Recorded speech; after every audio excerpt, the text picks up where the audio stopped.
Boa noite a todos, hein?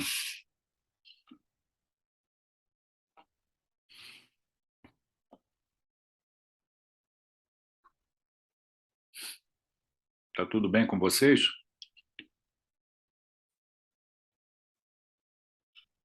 Boa noite, professor. Tudo bem? E você?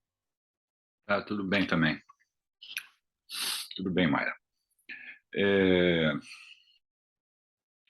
Essa semana eu conversei com a coordenação para ajustar aí as aulas e ficou decidido ou resolvido, né, que as aulas serão dadas para a turma A, conforme combinado inicialmente, né?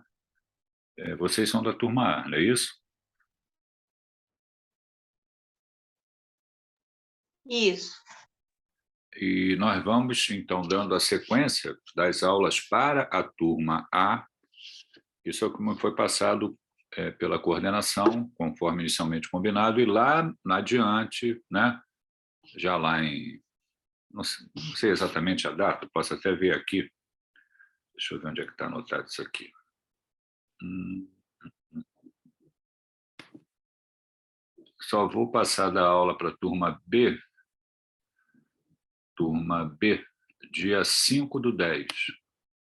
5/10. Então, vocês vão ter aula comigo, né, na sequência, até o final de setembro, né? Onde a gente vai ter ali a avaliação e no início de outubro eu dou aula para a turma B.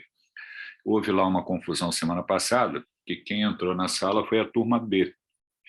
E aí, obviamente, eu dei aula para a turma B, né? A primeira aula, fiquei na dúvida, conversei com a coordenação e ela ficou de avisar vocês. Vocês receberam essa informação para gente, para ajustar direitinho? Professor, Sim, acredito. foi avisado pra gente que agora a gente ia ficar com o senhor só Hum, às quartas-feiras direto e depois ia trocar. isso. Então tá. Foi o que foi planejado lá no início, então é o que vai ser feito, né? Nós vamos dando as aulas até lá o final de setembro, quando teremos a avaliação. Então está tudo certo. Hoje nós vamos então, dando continuidade aí à nossa programação, falar de escolher com sabedoria, comentar algumas coisas sobre hematologia e hemoterapia, tá? Então eu vou compartilhar a tela com vocês aqui para que a gente possa apresentar. É, Na verdade, é um caso clínico que eu vou expor para vocês, servirá para introdução de alguns assuntos a serem abordados, até que a gente chegue lá na frente, o que a sociedade colocou relativo a esse tema. Então, vamos lá. Deixa eu achar a aula aqui. A aula está aqui. Então, a aula está aqui. Vocês estão vendo o slide? Sim, professor. Então tá, então vamos lá. A aula é o seguinte, né? Um caso clínico está aqui, um paciente de 70 anos admitido, né, para investigação, tratamento de perda de peso, fezes escuras misturadas com sangue vivo, que ocorreu há 3 dias. Um paciente que se apresenta com uma história compatível com a hemorragia digestiva, né? Ao exame, pressão arterial, frequência cardíaca, respiratória e temperatura axilar. Há uma pergunta a ser feita, né? Se esse paciente encontra-se chocado, né? Diante do que foi mostrado aí, eu poderia dizer que esse paciente está chocado ou não?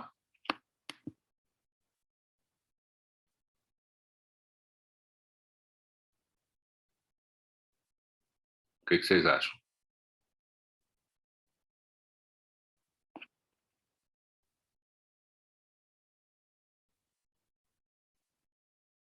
Eu preciso que vocês achem alguma coisa, né? Senão vira um monólogo. Não tem problema ser monólogo, mas sendo monólogo, eu não tenho certeza de que vocês estão entendendo.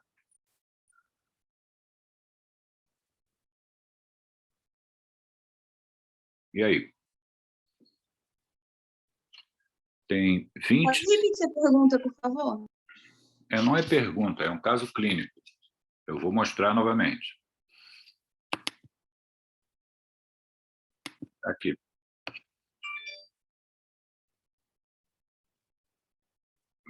A primeira questão a ser colocada, se a gente pode, com o que está colocado ali, dizer que o paciente está chocado.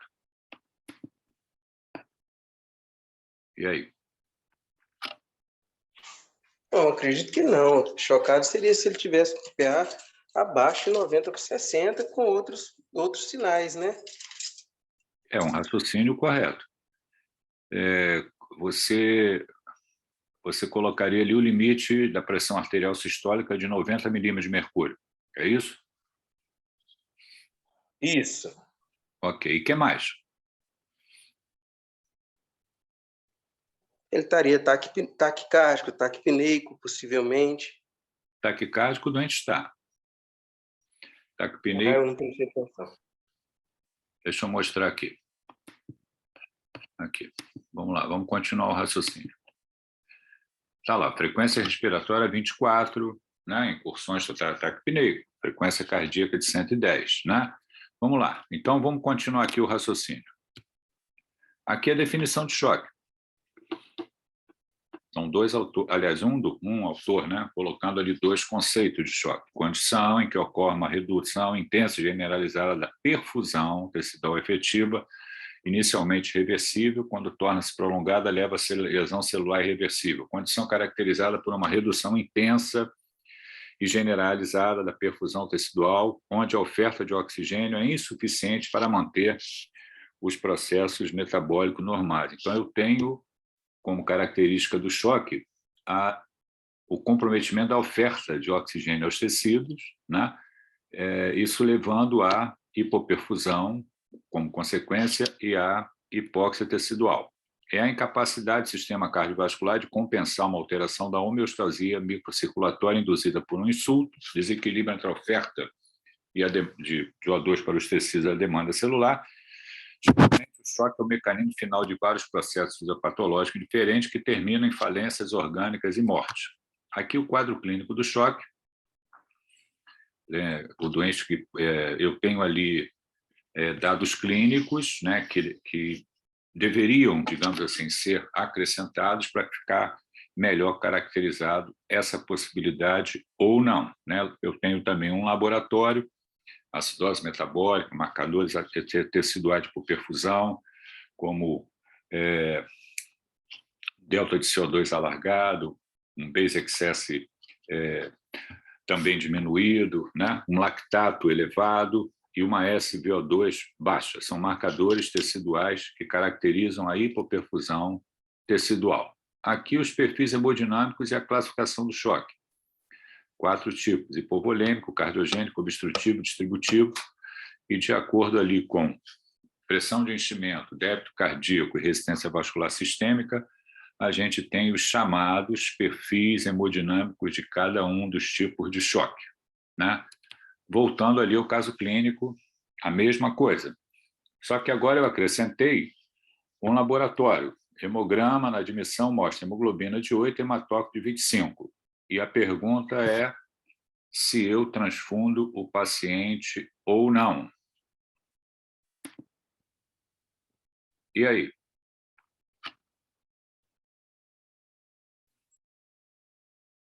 Eu tenho ali um dado já laboratorial. Como é que eu resolvo isso?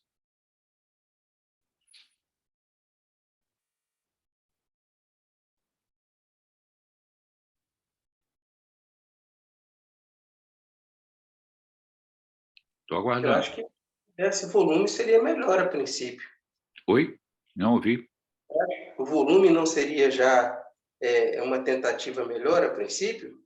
Dar volume? Reposição de fluidos, ressuscitação com fluidos. Isso. E não necessariamente o uso de hemoderivados. É porque a hemoglobina dele ainda está 8, né? Eu pensei mais por conta disso.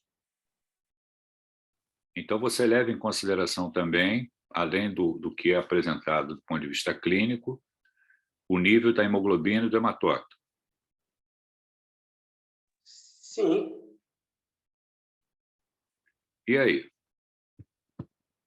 Não faço E aí? sangue? Não faço hemoderivado? Seria a sua decisão inicial? Eu tentaria primeiro dar volume, e aí veria como ele ia evoluir. Vamos lá. Vamos ver aqui. Mais alguém quer participar, além do Reinaldo? —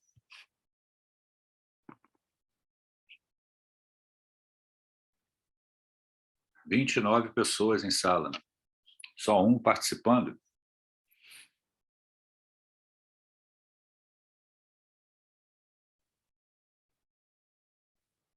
Não tem mais ninguém que quer falar? Essa aula, para ela ser, digamos assim, produtiva para vocês, o ideal é que vocês participem, né? Ou então vocês já sabem tudo que eu estou falando. Pode ser também, né? Vamos voltar ali para compartilhar a tela.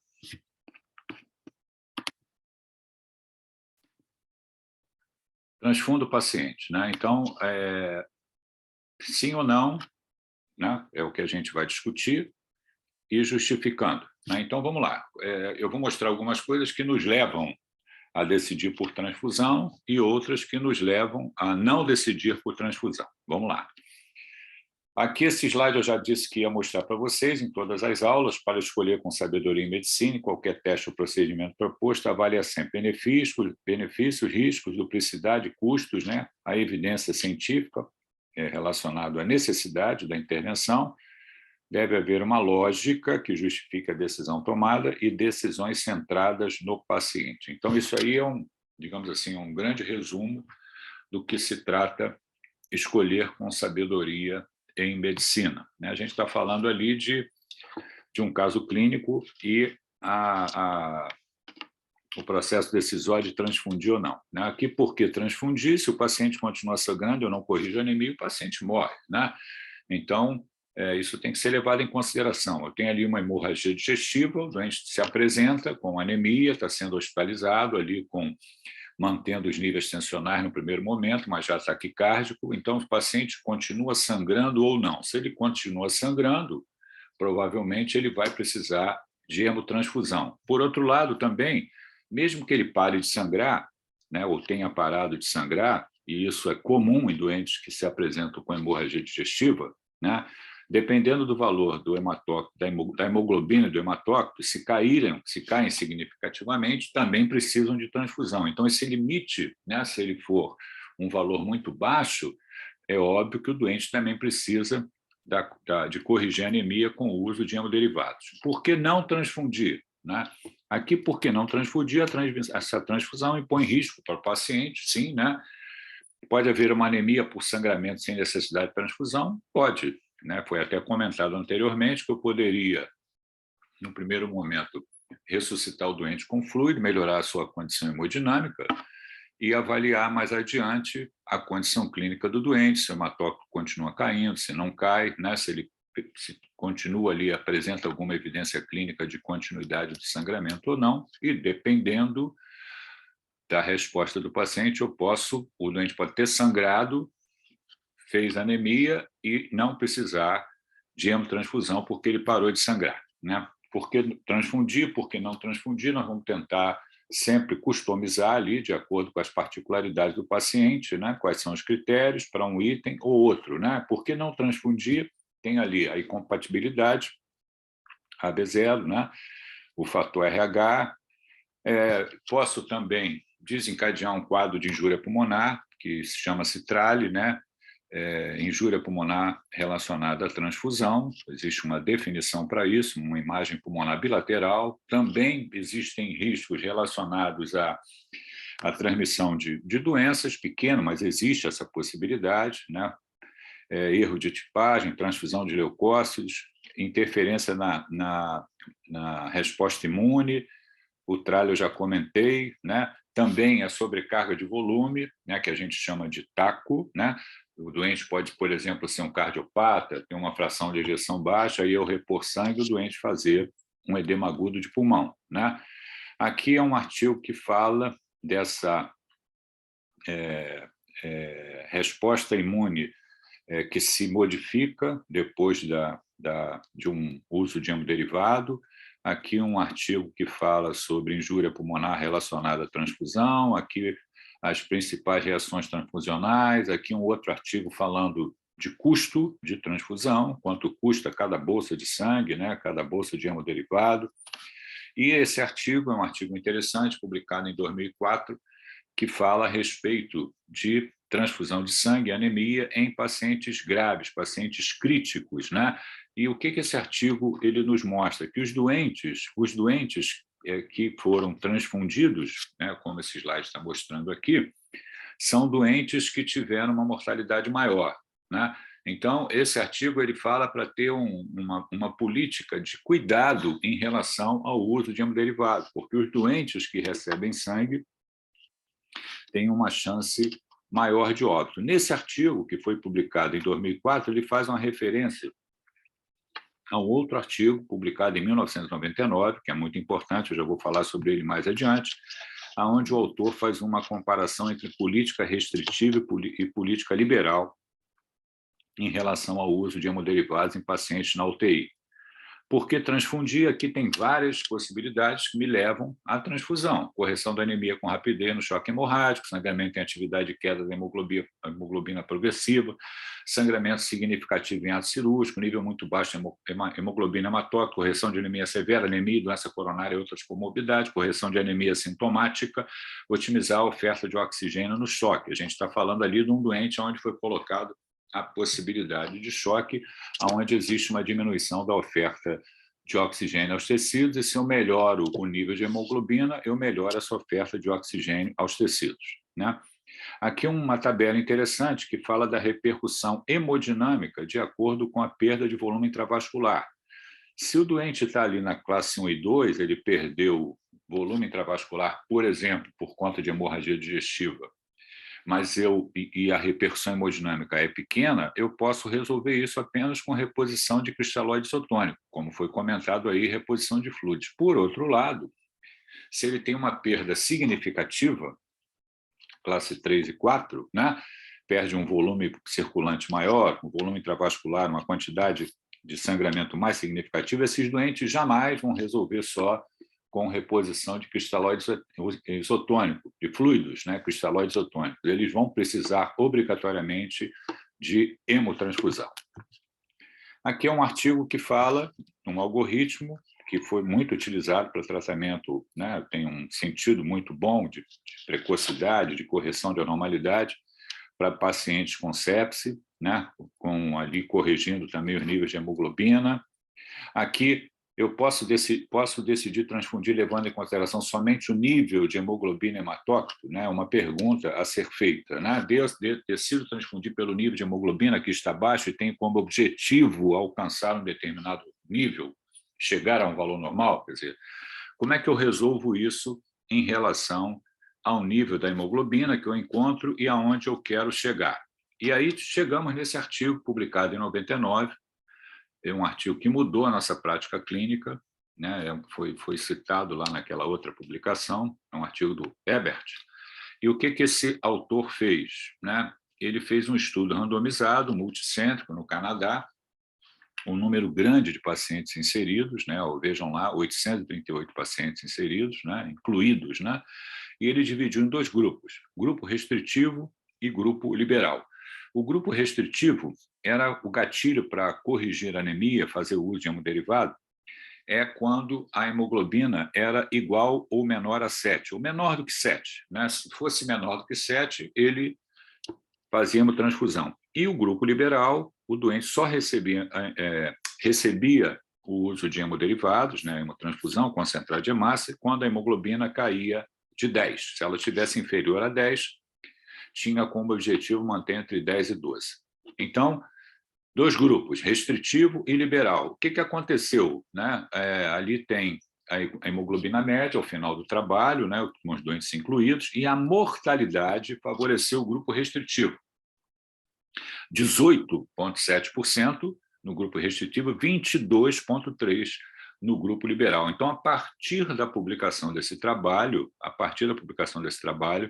todos nós passamos a ter uma política restritiva em relação ao uso de hemoderivados dentro da UTI. A gente obrigatoriamente transfunde os doentes se o nível de hemoglobina está inferior a 7. Se ela está superior a 7, a gente não transfunde, a não ser em condições especiais, né? Então, esse estudo é muito importante, nós usamos ele até hoje. Deixa eu andar aqui para mostrar para vocês onde eu quero chegar. Aqui é uma outra publicação que fala em hemorragia digestiva. E voltando ali ao nosso caso clínico, né? Se a gente transfunde o paciente ou não. Diante de tudo que foi dito, né, agora vejam só, se eu acrescento isso, mais essa informação aqui, né, que a gente conversou lá no início, lá, eu fui examinar o doente, é o mesmo doente. Só que aqui eu acrescentei o seguinte, ó, pele fria e pegajosa, enchimento capilar lentificado, lactato 4,2. Quer dizer, quando eu coloco essas informações, eu estou caracterizando o doente em choque, por conta de hemorragia digestiva, choque hipovolêmico. E eu vou tratar o choque e vou ressuscitar esse doente. Se eu vou hemotransfundir ou não, ainda temos ali algumas questões a serem colocadas diante de tudo que eu já falei. Nível de hemoglobina, nível de hematócrito. Digamos que eu continue com esse raciocínio e agora eu coloco o doente que, no laboratório, o hemograma na admissão, né, ele fez ali, ó, novo episódio de enterorragia significativa na entrada do hospital. Quer dizer, o doente ele fez um novo episódio de enterorragia significativa na entrada do hospital e o hemograma na admissão mostrou 6 de hemoglobina e 18 de hematócrito. Com esse nível, digamos assim, significativamente mais baixo de hemoglobina e hematócrito, nos parece óbvio que eu devo fazer a reposição de hemoderivados, né? Se eu coloco aqui o mesmo doente, 70 anos, e eu coloco lá que o doente está com 80 de sistólica e o doente é um coronariopata, mesmo com esse nível, 8 de hemoglobina, 25 de hematócrito, também nos parece óbvio que eu devo corrigir a anemia nesse doente. Quer dizer, eu devo ressuscitar esse doente e, pelo fato dele ser coronariopata e ter feito um novo episódio de enterorragia significativa na entrada do hospital, nos parece também óbvio que ele vai precisar de hemotransfusão. E aí a pergunta é qual o valor de hematócrito que eu devo alcançar nesses casos? E aí? Essa é a pergunta. Falei isso tudo para chegar aqui. Professor, imagino que tem... 45, né? Eu imagino que nessa questão de reposição, você não almeja conseguir de cara os 35. A gente conseguir aí 28, 30, talvez, já seja o esperado. Então, essa é a pergunta. Qual é o valor de hematócrito que eu devo alcançar nesses casos? Eu tenho um valor que eu devo obter? Professor, eu imagino que seja a partir do valor de hematócrito inicial que você admitiu o paciente. Acho que você vai almejar uma porcentagem a partir daquilo. Porque, assim como o Reinaldo falou, eu acho que não dá para você ir hemotransfundir uma vez e querer que o hematócrito seja o ideal para aquele paciente. Eu acho que tem que ter uma porcentagem em cima daquilo que ele já tinha. De repente, uns 5%, não sei. Vejam quantas situações a gente pode criar a partir de um mesmo doente e ter condutas distintas, né? E tudo isso foi falado para chegar nessa pergunta, porque essa pergunta ela foi colocada dentro, através da sociedade, como uma escolha com sabedoria em medicina. Vou mostrar para vocês. Olha o que a sociedade falou em relação a essa pergunta aqui, né? Está lá, ó. Não transfundir paciente baseando-se apenas em um nível de hemoglobina arbitrário. A decisão de transfundir deve ser baseada na avaliação individual do paciente, incluindo a causa da anemia. Foi o que a gente ficou conversando até agora, né? Existe evidência de alta qualidade que demonstra falta de benefício e, em alguns casos, riscos para pacientes transfundidos para alcançar um valor arbitrário de hemoglobina. É aquele trabalho que eu mostrei para vocês, comparando política restritiva e política liberal em relação ao uso de hemoderivados, né? Se necessário, transfunda somente o mínimo de unidades requeridas, ao invés de uma estratégia de transfusão liberal. Quer dizer, eu vou corrigir a anemia, vou prescrever o hemoderivatado, mas pensando no mínimo necessário, ao invés de uma estratégia de transfusão liberal. Quer dizer, eu não quero chegar lá com uma hemoglobina de 12. Não há necessidade disso acontecer. Eu vou repor o doente, vou observar a evolução dele, ele parou de sangrar e eu tento estabilizar a condição clínica do doente. Então, isso é uma recomendação. Existem riscos relacionados à transfusão, que incluem alergia, febre, sobrecarga de volume hemólise. Eu mostrei isso para vocês também, que são riscos associados à transfusão. Isso aí tem referência bibliográfica, mostrando os artigos, inclusive um dos artigos eu mostrei para vocês, né?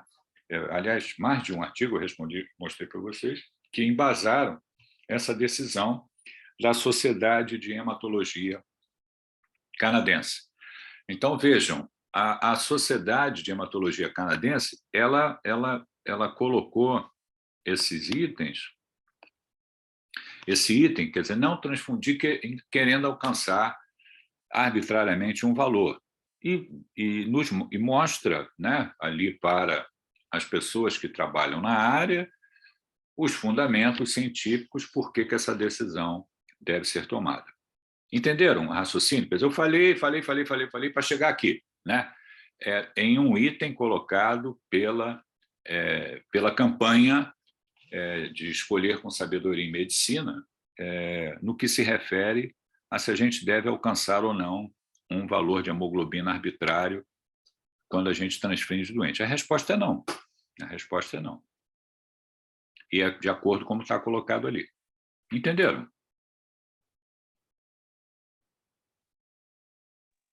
Então, não tem um valor definido, então.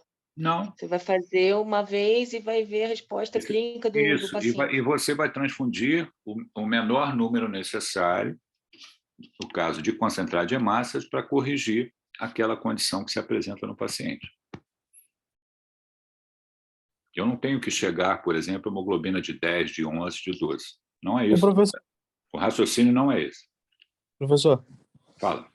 Pode ser uma pergunta idiota, mas como é que eu calculo, então, a quantidade, por exemplo, mínima? Tem algum tipo de cálculo? O fulano está com uma hemoglobina de tanto. Eu vou precisar de tantas bolsas ou tanto, ou não tem? Não. Você espera que aumente o valor do hematócrito em 3 pontos para cada concentrado de hemácia que você faz, entendeu? Se o hematócrito se a hemoglobina está 6 e o hematócrito é 18, 6 vezes 3, 18. Normalmente, 3 vezes o valor da hemoglobina é o valor do hematócrito. Então, se tem 6 de hemoglobina, 18 de hematócrito. Se eu repus um concentrado de hemácia, eu espero que esse hematócrito passe para 21%. Equivaleria a 7 de hemoglobina, entendeu? Entendi, então, perfeito. Quando eu reponho um concentrado, eu espero que o valor do hematócrito aumente 3%. 3 pontos, né? 3%. 3%. 21, exatamente. E aí eu vejo a condição clínica do doente. Se é um doente, aí está 18, eu fiz um concentrado de hemácia, foi para 21, mas é um doente idoso coronariopata. 7 de hemoglobina ainda é baixo para esse doente. Provavelmente eu vou repor mais um concentrado, vai para 24. 24 é 8 de hemoglobina. Eu estou ali no limite inferior, aceitável para um doente coronariopata, eu posso parar por ali. Entendeu? Eu não vou, eu quero 12 de hemoglobina. Não é isso, o raciocínio não é esse. Não há, está errado agir dessa maneira. Entendeu? Entendi. A gente brinca com os anestesistas. A anestesista gosta de 10 de hemoglobina, 30 de hematócrito para autorizar a cirurgia. Né? É brincadeira, né? Mas ele não está errado. Ele quer que o doente entre no centro cirúrgico em condições adequadas ali em relação à presença ou não de anemia, né? E a possibilidade de sangramento. Tem reserva também de hemoderivados para o ato cirúrgico. Por exemplo, cada área de atuação procura se ajustar ali, né, de acordo com as suas características, né? Mas, como regra geral da sociedade, você não deve ter um valor arbitrário que você quer alcançar quando você transfunde o doente. Essa é a mensagem principal dessa recomendação dentro da campanha Escolha com Sabedoria em Medicina. Ok?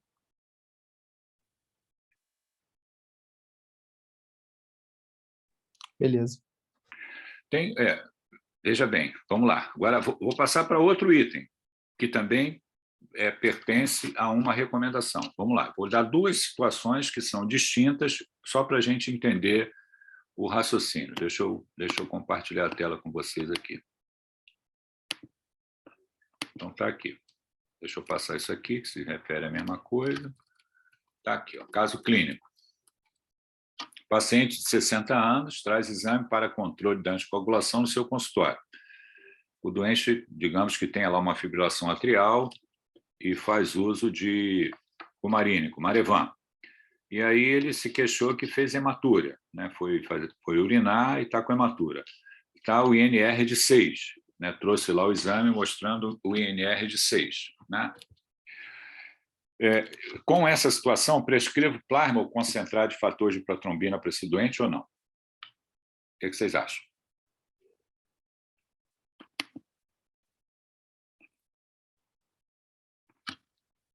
O que a gente faz com o doente nesse modelo?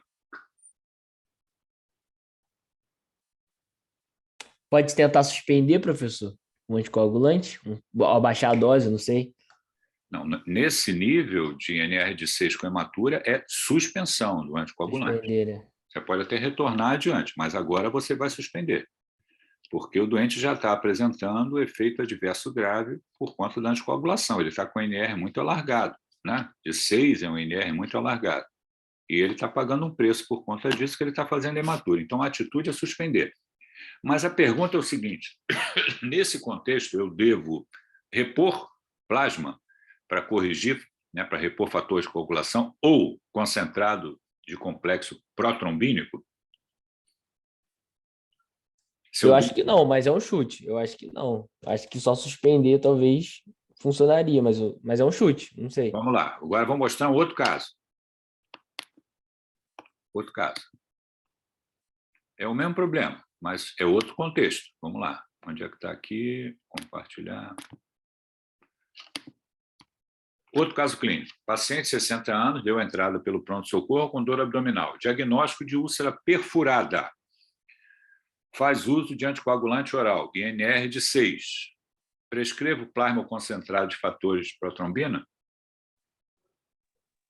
Nesse caso, eu acho que eu faria, hein, professor, porque está com a úlcera perfurada. Não.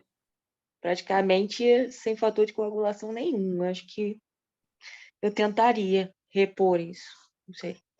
Nesse Posso estar caso, errada. Não, você está certo, é obrigatório. Ninguém vai operar um doente com INR de 6. E o doente tem que ser operado, porque o tratamento ali é laparotomia exploradora e rafia da úlcera, que está perfurada, lavagem da cavidade e rafia da úlcera. Então, para ser feito uma cirurgia de urgência, de emergência, né? Porque úlcera perfurada é cirurgia de emergência.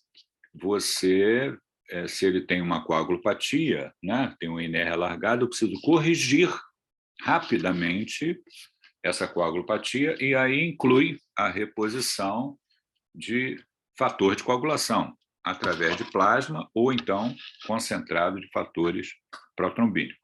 Entenderam? O valor do laboratório é o mesmo, só que em uma situação, a conduta mais apropriada é apenas suspender o anticoagulante, né? E na outra situação, eu preciso repor rapidamente o concentrado de fator ou plasma. O que a sociedade fala em relação a isso? Vamos lá, o que a sociedade nos ensina em relação a isso? Professor, Pode falar. desculpa interromper, mas no caso a hematúria pode ter sido desencadeada por uma lesão renal ou veja bem, é boa pergunta, o Maia, veja bem. Eu posso raciocinar, aí entra o clínico, né? A pergunta é o seguinte, por que o doente fez hematura? Porque ele está com INR muito alargado e ele não tem nenhuma patologia de via urinária, quer dizer, foi espontâneo por conta ali do uso do anticoagulante e o INR muito alargado, ou ele tem alguma patologia a nível do trato urinário, que sangrou por conta do INR largado. INR largado. Quer dizer, eu posso investigar se tem alguma patologia a nível do trato urinário, né, que possa justificar a presença de hematúria. Eu posso encontrar ou não.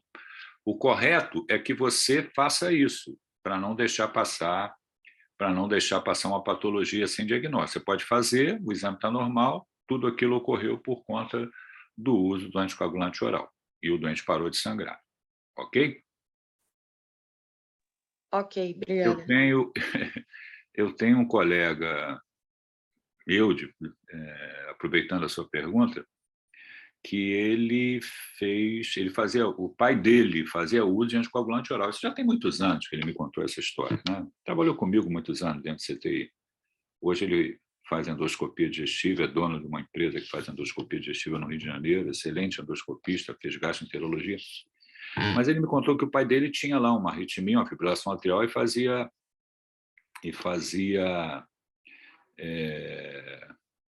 uso de anticoagulante oral. E aí ele vomitou, porque comeu alguma coisa, e fez um quadro de hematêmese. E o médico que acompanhava ele achou que o INR estava alargado, e estava realmente alargado, né? E isso por conta aí de vômito, e sangrou, e suspendeu o anticoagulante, depois retornou com uma dose menor, parou por ali. 6 meses depois, essa queixa, o doente voltou a ter queixa digestiva, né? Plenitude pós-prandial, emagrecendo, e aí foi endoscopado, tinha um câncer gástrico inópio. Então, estou lembrando que você está me fazendo essa pergunta, né? Se deveria investigar ou não. Então, o correto é que você corra atrás ali para ver se tem alguma patologia que justifique ter sangrado, mesmo naquele contexto de uma coagulopatia do INR alargado. Senão você pode perder tempo e o diagnóstico mais adiante, digamos assim, será feito, mas pode ser em uma condição clínica que não permita mais que o doente tenha uma resposta favorável ao tratamento, como isso que eu estou contando em relação ao pai do meu colega. Bom, deixa eu voltar aqui para... Aqui, o que a sociedade recomenda que seja feito? Olha lá, ó. Não administre plasma ou concentrado protrombínico em reversão não emergencial de antagonistas da vitamina K. Quer dizer, não administrar plasma ou concentrado em reversão não emergencial. Está ali, a recomendação não se aplica ao cenário de sangramento significativo, quer dizer, o doente está sangrando de uma maneira importante, hemorragia intracraniana ou, quando é antecipado, cirurgia emergencial, que foi o caso ali que a gente colocou da úlcera perfurada, né? Tem aqui as evidências que fizeram com que a Sociedade Americana de Hematologia fizesse essa recomendação dentro da campanha de escolha com sabedoria em medicina. Então, está lá, ó, referência bibliográfica e a recomendação da sociedade. Ou seja, tudo que a gente vai fazer em medicina, e no caso da campanha Escolha com Sabedoria em Medicina, usa-se evidência científica e tenta, digamos assim, ajudar o colega ali com um item que seja usual, né, que ele tenha que tomar a decisão, para embasar e facilitar o processo decisório. As nossas aulas vão ser sempre assim. Eu vou mostrar um caso clínico pequeno, hoje até foi maior para discutir ali choque, anemia, né? Acabei mostrando um pouco mais, né? Para poder chegar ali no que a sociedade recomendou, né? O que a sociedade recomendou em relação a nível de hemoglobina ser alcançado? A resposta é não tem valor arbitrário, e também não fazer, em situações não emergenciais, a reposição de complexo protrombínico ou plasma. Deu para entender? Deu sim, professor. Deu sim. É isso. Alguma pergunta? Da mesma maneira que eu estou falando hoje de hematologia, hemoterapia, nós vamos passar por outra disciplina. Até comentei com vocês, para vocês me perdoarem se eu falar alguma besteira de ginecologia obstetrícia, porque eu não entendo absolutamente nada disso, a não ser o feijão com arroz mal feito, né? Mas eu vou falar das recomendações da sociedade, um caso clínico ali, para a gente poder exemplificar. Cada semana vai ser uma área específica, né? Quando vai para a emergência, clínica médica, medicina intensiva, digamos assim, é a minha praia, né? Eu me sinto mais confortável. Mas, como clínico, às vezes o clínico ele se atreve, né, a dar opiniões em algumas áreas. Então, pode ser o meu caso. Eu vou... Tem alguma dúvida, alguma pergunta? Professor, bem fora é dentro e fora do tema. Talvez eu poderia tirar essa dúvida depois que terminasse a aula, se você estiver finalizando.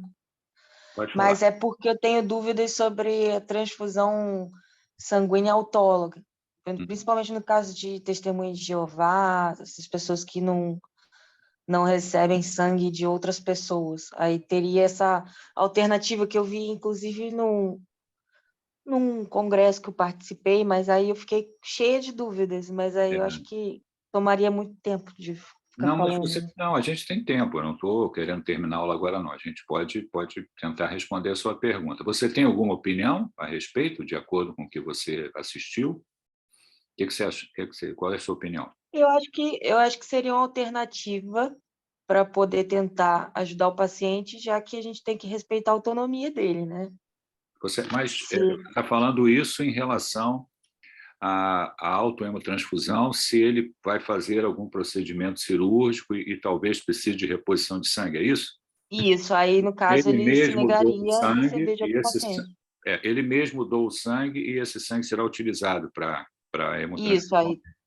Isso, eu gostaria de saber se tem algum detalhe. Não sou contra isso. Isso pode ocorrer sem nenhum problema. A questão com esse tipo de impedimento aí, por questões religiosas, não é essa. A questão, isso aí eu consigo planejar, todo mundo consegue planejar, né?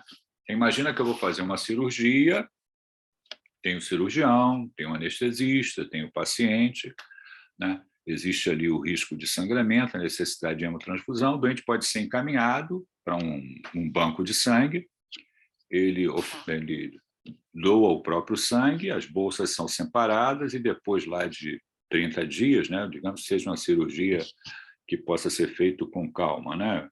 Tem que ser feita, mas planejada. E depois de 30 dias, ele é operado e se usa aquelas bolsas que ele doou para ele mesmo, né? A autohemotransfusão. Foi isso que você perguntou, não é? Isso aí, isso não tem nenhum problema. A questão, aonde ocorre o problema por questões religiosas, e eu já vivi isso, é quando você tem a situação de emergência. A situação de emergência. E aí é que está o problema, né? Você está diante de um doente que está sangrando, e o doente manifesta, né, claramente a intenção de não receber hemotransfusão. E aí fica aquela questão ali dos princípios da bioética, né? Que são os 4 princípios, né? A beneficência, não maleficência, autonomia e justiça.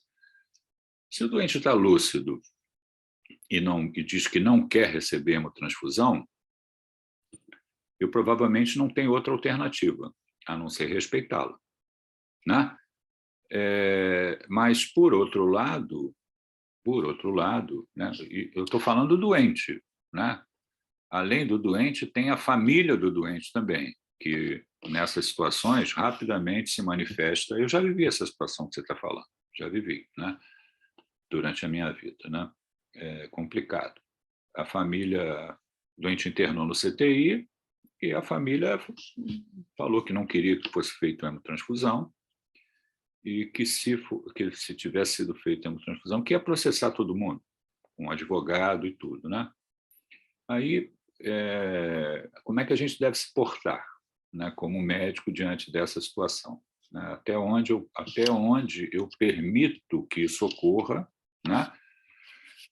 Por outro lado, eu também não posso, digamos assim, ter um doente que está sangrando na minha frente, evoluindo com choque hipovolêmico, hemorrágico, e eu não tomar nenhuma providência, porque a família não quer que seja feito hemoderivados, né?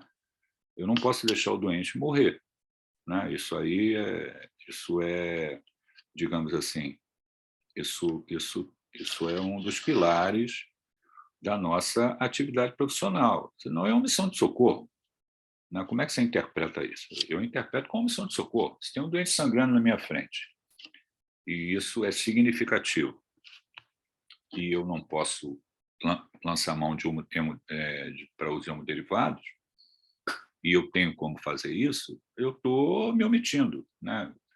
Agora, por que eu estou me omitindo? Por questões religiosas? Isso não é o fator principal, né? Porque a família me ameaçou que vai processar, faz parte. Faz parte. O que eu estou fazendo de errado? Eu estou descumprindo alguma orientação que deveria ser aplicada naquele caso, e a família vai sentir direito de me processar, dizendo que eu cometi um erro médico? É a família que faça isso. Se ela achar que deve fazer, ela faça isso. Eu já vivi essa situação e transfundi o doente, porque eu não permiti que o doente tivesse, digamos assim, anemia significativa, risco de óbito por conta de sangramento, e a família me ameaçando que ia processar. Eu virei para a família: vocês façam o que vocês acharem melhor. Se ele precisar de hemotransfusão, a transfusão será feita. E foi feita. O que aconteceu? Nada. Ninguém processou ninguém. Entendeu? Então, você pode falar assim: mas Afonso, se o doente está muito anêmico e ele parou de sangrar, você pode segurar a hemotransfusão nesses casos especiais?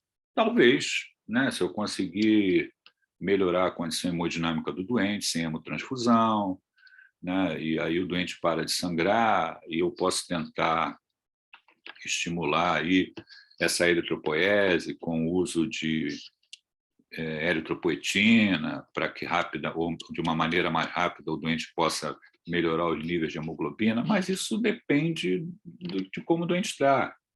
Quer dizer, se o doente sangrou e continua sangrando, não vai ter outra alternativa, a não ser fazer hemotransfusão, né?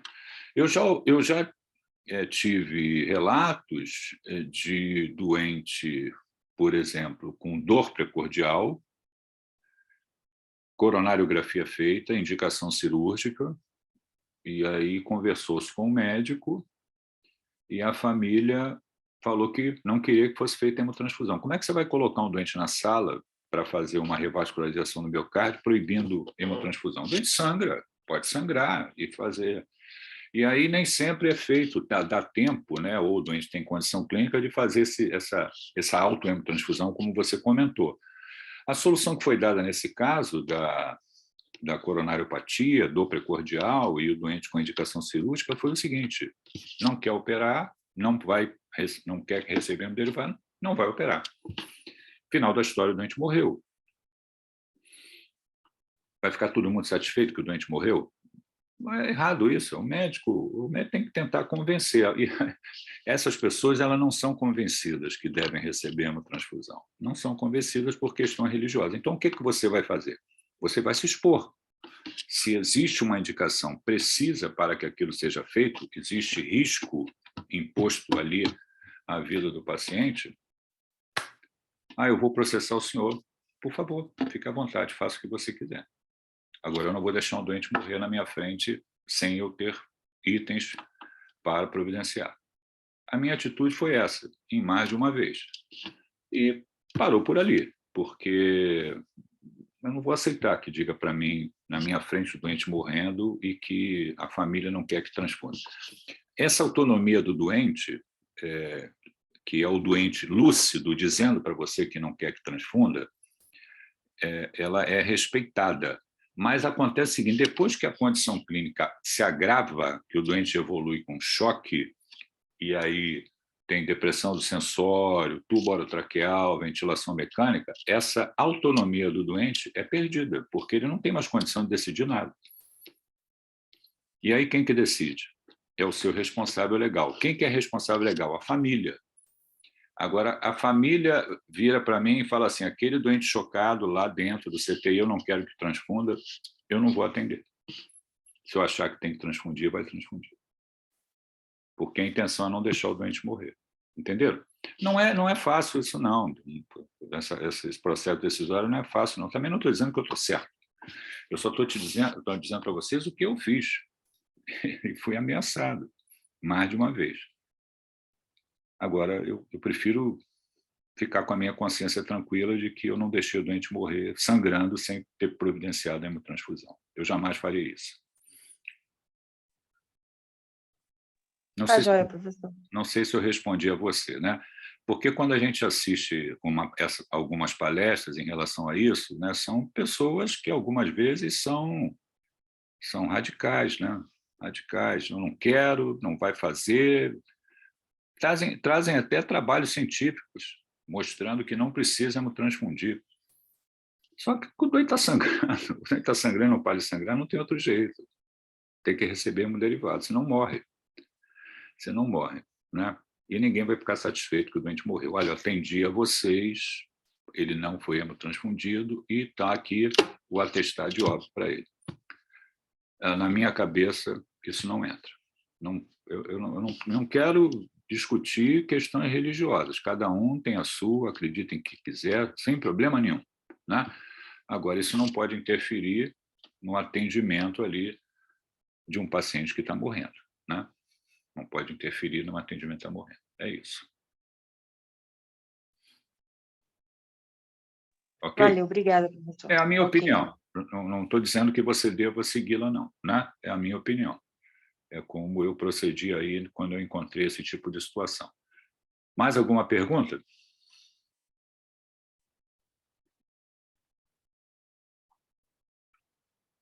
Não? Então, vamos lá. Vamos botar o nome, a matrícula e pode sair de sala. Semana que vem a gente continua. Um abração para vocês, hein? Até semana que vem. Obrigado pela aula, professor. Um abraço. Valeu, boa noite, professor. Boa noite, boa noite. Valeu, boa noite, professor. Boa noite.